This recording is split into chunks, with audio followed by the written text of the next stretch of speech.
mať Božiu prirodzenosť v sebe, lebo není znovuzrodený. Nemôže zmiešať starú prirodzenosť s novou prirodzenosťou. Nedá sa to.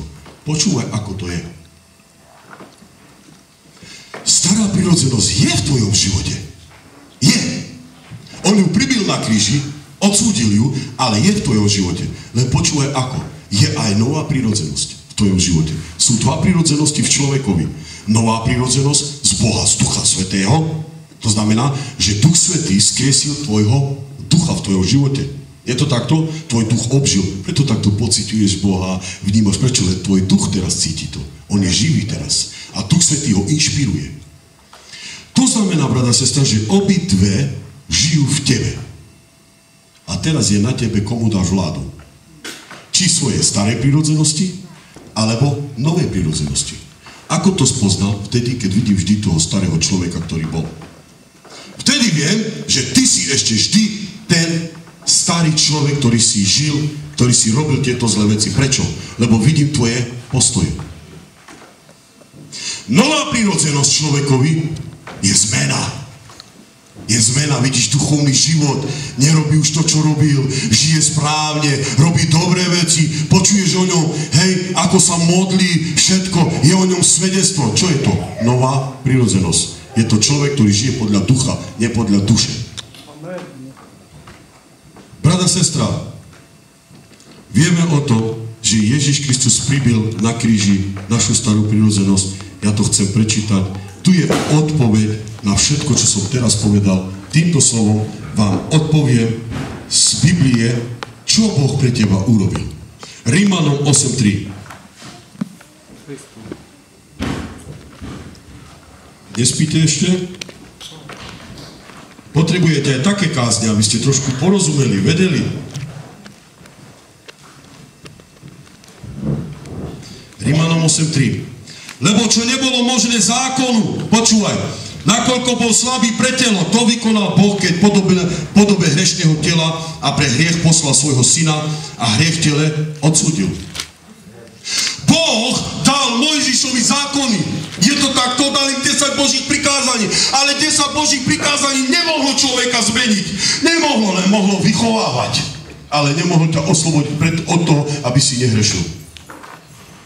10 Boží prikázanie ti bolo dané preto, aby ťa vychovával, aby z teba urobil lepšieho človeka. Ale nikdy nemalo moc, aby od teba odobral, aby si nehrešil. Nie. Pozri, čo urobil Boh. Poslal svojho syna. On zomrel za teba. On zaplatil svojim telom na kríži. On osúdil hriech v tvojom živote. Rozumieš ma? To, čo zákon nevládal, to urobil Boží syn. Kristus. Rozumieš ma? Ideme ďalej. To znamená, bratia a sestry, že zomreli sme teraz a žijeme s Kristom, sme nové stvorenie, staré pominulo a všetko je nové. To znamená, že keď všetko staré pominulo a všetko je nové, povedz mi, prečo máš vždy postoj starého človeka? Prečo ty sa staviaš k veciam, svojej starej prirodzenosti a urobíš ten istý, to znamená ten istý postoj, keď vieš, že tvoja stará prirodzenosť je mŕtva. Prečo? Len vtedy, keď si ju sám obživil. Sám si ju obživil. Rozumiete dačo? Amen. Musíme si uvedomiť, že v Kristovi Ježišovi sme mŕtvi hriechu, ale živí Bohu. My sme mŕtvi pre hriech, bratia a sestry. Vy nemusíte hrešiť. Viete o tom? Tu Biblia nám ukazuje. My nemusíme hrešiť. My žijeme duchovne. Náš duch je živý a náš duch je inšpirovaný Duchom Svätým a Duch Svätý v tebe inšpiruje, zjavuje ti pravdy, zjavuje ti aj diabla, ktorý ťa pokúša. Ty vieš rozoznať, že to je zlé. Amen. Ty to vieš. Tebe to je ten život je v tebe. Ty nemusíš hrešiť. Není to pravda. Není to pravda, keď niektorí takto rozmýšľajú, aspoň vieš, že Boží život máš preto, aby si došiel kde? Do raja. A aby si posledný čas, keď zomrieš na tejto zemi, keď Pán ešte nepríde, aby si išiel do Božieho kráľovstva. Amen. To znamená, že Boh ťa spasil, dal ti nový život preto, aby si mohol žiť Boží život, svätý život na tejto zemi a nemusíš rešiť. A hoci srešíš, brata, sestra, hoci srešíš, tak nepovedz, že musíš žiť v hriechu každý deň, preto, lebo už nezjavuješ dobrý príklad, preto, lebo vieš, že Ježiš Kristus ti je ochotný vždy odpustiť. Človek, ktorý si myslí, že každý deň musí hrešiť, on neprosí odpustenie. A to je ten problém. Rozumieš? On žije v hriechu. On si ani neuvedomuje, že potrebuje odpustenie. On v každý deň žije v tom. A to je zlé. Sme zrodení z Ducha Božieho, ktorý nás uschopní prekonať každé pokušenie a hriech, ak mu dovolíme vládnuť našich životov. To hovorí. Keď mu dáš vládu nad svojim životom.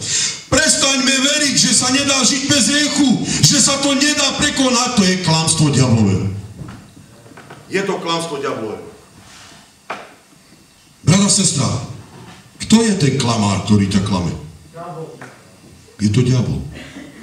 Diabol ťa chce presvedčiť o tom, že nedá sa žiť s Bohom bez hriechu. Je to diabol, ktorý ťa chce On ťa chce oklamať. Vieš prečo? Aby si ty začal veriť svojej starej prirodzenosti a ty si ju obživil s tým, že v nej veríš. Je to diabol. Prečo to robí? Je preto, aby ťa zaplietol do hriechu, aby si myslel, že z toho sa nedá dostať a prekonať. Preto on ťa zaplietol do toho. Keď ti to zjavuje, ty to už musíš rozumieť.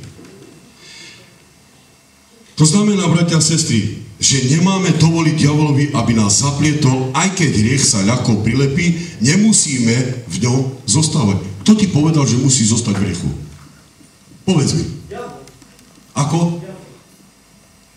Nie. Ešte raz. Nesmieme dovoliť diablovi, aby si nás zaplietol, aj keď hriech sa ľahko prilepí, nemusíme v ňom zotrvať. Čo tu hovorí? Čo hovorí? No, stará prirodzenosť. Ona ti zjavuje, hej? Ale môže sa prilepiť na teba hriech, alebo nie? Môžeš strešiť na tejto zemi? Môžeš, ale nemusíš v ňom ostať. Ty v tom nemusíš ostať. 2. Peter 19:22. Nechoď podľa žiadosti ciest tohto sveta. Stará prírodzenosť chodí po svojich cestičkách, ktorí ste mali vo svete. To znamená, že tvoje telo začne mať žiadosti, má túžby. A ty, keď pôjdeš na túto cestu, ty spadneš do toho. Ty do toho ľahko spadneš, ale aj ľahko môže z toho výjsť. Keď vieš hodnotu, čo Ježiš Kristus pre teba urobil. A keď vieš, že Ježiš Kristus chce, aby si bol svätý, aby si bol s ním, ty neostaneš v tomto hriechu. Ty budeš prosiť Pána. Ty budeš chcieť žiť ten nový život. Nenaplňaj sa odpadkami, ktoré ponúka tento svet. Apoštol povedal, že okrem Ježiša je všetko smete na tomto svete. Vieš o tom, že keď žiješ viac v tomto svete, ty sa naplňaš všelijakými smetiami tohto sveta? Toto je všetko smetie. Rozumieš? Keď ty viac túžiš po svete ako po duchovných veciach, po Božích veciach, ty sa naplňaš smetím. A potom, brada, sestra, ty ostaneš na tom smetisku. Je to tak? Viete o tom, že Kristus bol ukrižovaný na smetisku? Viete o tom, alebo nie? Viete o tom, že Golgota, tam, kde bola Golgota, tam bolo smetisko, tam Židia pálili smetie. Kristus bol tam ukrižovaný. Jeho stará prírodzenosť bola ukrižovaná na smetisku. Tvoj život môže byť tiež na smetisku. Tiež. Keď to nezmeníš. Keď začneš meniť, nedostaneš sa tam.